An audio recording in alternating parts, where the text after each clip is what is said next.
Welcome back to the Hit Squad. Chad Range alongside Jesse Finney. Really excited. Got some free fights coming up. We're not going to pick these. We only do the Fox card as well as the pay-per-view. But Fuel, what a lucky station they've got, and what a good move for them to get onto the free on. Yeah, they've done a great job, man. I mean, if you look at it like this, I mean, the UFC created Fuel. I mean, no one really know who Fuel was. TV was. The rumor had it was going to become UFC TV. Well, that was sense. Actually from the beginning. That was a big rumor that was going around. But they actually now have created pretty much their own station anyway, because now they've helped Fuel so much. But it's free on Saturday night. You got FABRICIO WERDUM against Big Nog. I tell you what, that's a heck of a fight. You got the wild card here is FABRICIO WERDUM. I tell you what, he is. Who's going to show up? Which one? Show up? I mean, you never really know. You know what you're going to get with Big Nog. I tell you what, though, at the same time, these guys are going to they're going to put on a good fight. I mean, they really are. I mean, FABRICIO probably has better technical stand-up, but can he stop Big Nog from the takedown? So we'll see. It's happening in Brazil. That's always interesting. I mean, just to check out a different country. They won't let it go on in New York, but hey, overseas, why not? Send it to Brazil. The fans will be going crazy. A lot of outside the U.S. fights coming up. Of course, we talked about 161 is going to be in Canada. Now the free on Fuel in Brazil. I mean, it's going worldwide. I mean, and that's what a lot of people don't understand is this is actually, mixed martial arts is a style of fighting, okay? It's a sport, mixed martial arts. UFC is a brand. So you're not doing UFC fighting. You're doing mixed martial arts in the UFC. It's just like a local promotion. Shamrock Fighting Championships is a league, okay? It's a promotion company, okay? Just like, Strikeforce was a league. Mixed martial arts is a sport. That's a pet peeve of Jesse's. He hates that. Yes, it's a very big pet peeve of mine. You may play baseball, but you want to make it to the major leagues. To the major leagues, MLB. Absolutely. That's right. You don't play MLB. We have a little local here on this fight card. I don't think a lot of people know about on Saturday night. We have Jason High, who wrestled at Merrimack. He's got a super tough fight fighting Eric Silva. But I tell you, he's a kid who wrestled at Merrimack. He owns a gym, HD MMA in Kansas City. Great guy. And I tell you, he's fought for Strikeforce for a while. Jason High did. And now he's fighting Eric Silva. It's a huge step up for him. But I tell you what, if he beats Eric Silva, put his name on the map. Because Jason High he's a real deal. But man, so is Eric Silva. Jason High He's out of HD MMA in Kansas City, Missouri. Wrestled at Merrimack here locally. There are so many good fighters that come out of St. Louis. Like I said, it is unbelievable. St. Louis is a fight town, man. And that's like, if you go back to the Spinks Jinx, I mean, you go back to, you could go all the way. I mean, it's a huge boxing town. Now the amateur boxing scene in St. Louis is still doing well. And that's what a lot of people don't understand. You can still go and spend $10 or $5 at South Broadway Athletic Club and watch some amateur boxing. They're still smoking in there and drinking their draft beer, but it's an old school tradition. That is old school right there. But it's really the truth. I mean, it's a fight town. Tell me we still don't love Todd Ewan. Yeah. Tell me we still don't like Tony Twist. There you go. It's a blue collar fight town, man. So you know what? Jump aboard.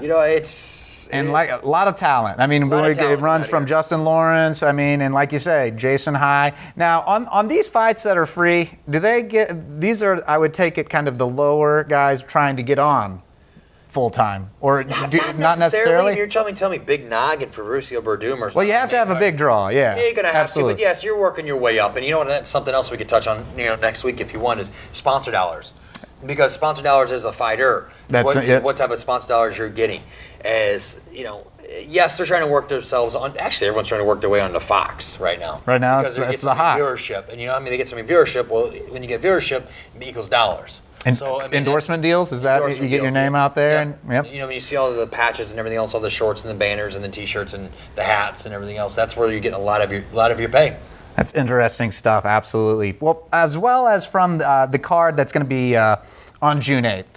What other fights are you looking forward to? Of course, you mentioned the local kid, Jason High, and then you have Big Nog taking on Thiago Silva and Fejao. I tell you what, I mean, he's kind of one of those guys you never know what you're going to get with him. He kind of goes out and he's going to give you a great 2 to 3 minutes, but now he's fighting Fejao. Fejao is actually Anderson Silva's stand-up coach, and I tell you, he just got popped. He's coming off a steroid suspension. So it's kind of like, you know what, now all of a sudden, let's see what he's going to do off the steroids. So he's kind of one of those guys, you're like, okay, well, let's see how he's going to come and he's going to do well against, is he going to do well against Silva? Who knows? So we'll see. Steroids seems to. I've heard that a couple times through this, and I know Overeem got. How bad is that? Come on, man. I mean, you can't just pin it on mixed martial arts. Well, no, I'm just saying, how bad is it in mixed martial arts? I know steroids is around, and I think that it's actually going way down than what it used to be. Yeah, I mean, and just because of the regulation from the UFC, and that's like. The UFC pays for that. The Athletic Commission doesn't pay for that. Really? Yes. So UFC has to pay for their own testing. The Cardinals, I don't know. Don't quote me on this. I don't know if the Cardinals are saying, okay, we're going to pay for your steroid test. Major League pays for the steroid test. Right. As far as I know. I would think so, to clean it up. Yeah. But see, what people don't understand is UFC pays for this. They pay for the steroid test because they want their athletes to be clean. And so I mean, there's a lot of this. So the athletic commissions that sanction the fights. They don't test. Get to pick, but a lot of times the UFC pays for the test. That's interesting. That's it. I don't think there's a lot of people that know that actually. Yeah, I wouldn't imagine that. Yeah, but how detrimental is that to a fighter when they get popped? I mean, we've had it in the women's side even. Right. And they say get clean and then come fight. You're not talking about Chris Cyborg, are you? That's exactly who I'm talking about. Well, I mean, at the same time, hey, listen, you know what? If you're hooked on the needle, you're hooked on the needle. And if they can't fight without the needle, we'll see. Feijiao being one on Saturday night. Let's see what he can do. So, hey, listen, if you're doing the steroids and you're doing all this, it's just a matter of time when you get popped. It's not if you're going to get popped. It's when. And that's what a couple of these guys I don't get. I mean, I really don't get it. Why risk it? Why risk it? Why risk it? I mean, if you look at these guys, come on, Pat Healy. That was Pat Healy. Well, the guy goes out and makes $60,000 to show up, $60,000 to win, and it wasn't a $35,000. No, wait, I'm sorry. He made 17 to show, I think, and then 5 to win. 5 to win, and then it was $60,000 for fight of the night, and $60,000 for submission of the night. Yep. So he took away $120,000 because he got popped for smoking a joint with his buddy in the back seat. Oof. I mean, and I like Pat. He's a friend of mine. Stupid. I mean, you could say what you want, and that was his big breakthrough, man. Yeah. He was in the UFC before. He lost. He got sent back down, and now all of a sudden he gets back into the UFC, starts to do well again, then gets popped for smoking a joint. And he didn't say it's medical marijuana. He just said, "Listen, he said he went out with his buddy, didn't he? Yeah, you gotta love the honesty. Come on, man. I mean, you're smarter than that. That hurts, absolutely. And of course, we want to take a look forward to the UFC 161. Of course, we talked Tyron Woodley. I'm real excited to see. He's such a well-spoken guy, and I really think after I've talked to him, it's not all just about Tyron. He wants to bring St. Louis on board. I think he wants to bring St. Louis on board. I think he wants to make a statement here. And if he's going to make a statement, this is the perfect guy, someone like Jake Shields. Tyron's got good stand-up. A lot of people don't know. Jake Shields' stand-up is absolutely horrifically horrible.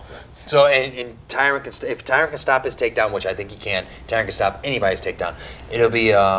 Jake's no slouch. He's a good... his wrestling's not on Tyron's level, and his jiu-jitsu's probably better than Tyron's, but he's got to get Tyron down. And Tyron's stand-up is way better. Tyron, I think, will knock him out in probably the second round. I enjoyed talking to Tyron as well because he took a loss, and he said, you know what? It made me a lot better. So what's the worst case that happened? I just get knocked out. I mean, that's what happened to him. Yep. And he got knocked out, and he came back, and hopefully comes back stronger. And, of course, on the main card, Patrick Berry. He is a World Combat League veteran. That's when I first saw Patrick Berry. I was working for Chuck Norris's World Combat League, and here comes this tank. And he is just kicking with the legs. I mean, his thighs are like that big around. Yeah. I enjoy watching Patrick Berry fight. And he's a great guy. He is a great guy. Here's one thing about Pat Berry. And what I love is actually the UFC knows he's never going to be a world champion, but what they do is they make intriguing matchups for him. For him, yep. You know, guys are going to go out and just bang it out and just get after it. And I love that because you got guys with 4-ounce gloves and someone that kicks like Patrick Berry. Like a mule. Unbelievable, right. Yeah. He'll be taking on Sean Jordan. I'm interested in that fight. I can tell you already, I'm not going against Patrick Berry. I'll give you that one. So if you want to start getting your predictions up, I'll let you start with that one. Start doing your homework, buddy. And boy, Roy Nelson. Big country Nelson. He's on it. Who are you going for? Oh, you know I'm playing the big country. I'm modeling my body and my hairdo. I got my mullet coming in, and Google Roy Nelson if you haven't seen him. He's an interesting bird. What did you say? I say he should be sponsored by Great Clips and Golden Corral. Because that looks exactly like, that just sums him up to a T. But he's taking on, now who is Stipe? Stipe? Miocic. Stephen. Stipe. No, it says Stipe. Oh, Stipe. I don't know. We don't know this guy, but my money's on Roy. I'm giving him away right now. We'll take a look. Actually, I'll take a look at. Yeah. Yeah, take a look at that when we get back. And so, yeah, and of course we talked about Dan Henderson and Rashad Evans. I mean, It's gonna be a good fight. I mean, It's going to be a good fight, and I almost feel like if Dan Henderson loses, he's done. I feel like if either one, the loser's done. I mean, I don't know about Rashad. You think they'll give him another shot? Boy, it just seems like it's just another shot. It's a matter of if he wants to stick around. And he's got his own agenda, kind of. He does his own thing. Yes, he does. Yes, he does. Well, you can always follow us on Twitter. We're at HitSquad101 ESPN. Let us know what you're thinking, fights you'd like to see. And you can always email us, hitsquad@101sports.com. Thanks for joining us for our first webisode, and we'll see you next time on 101sports.com.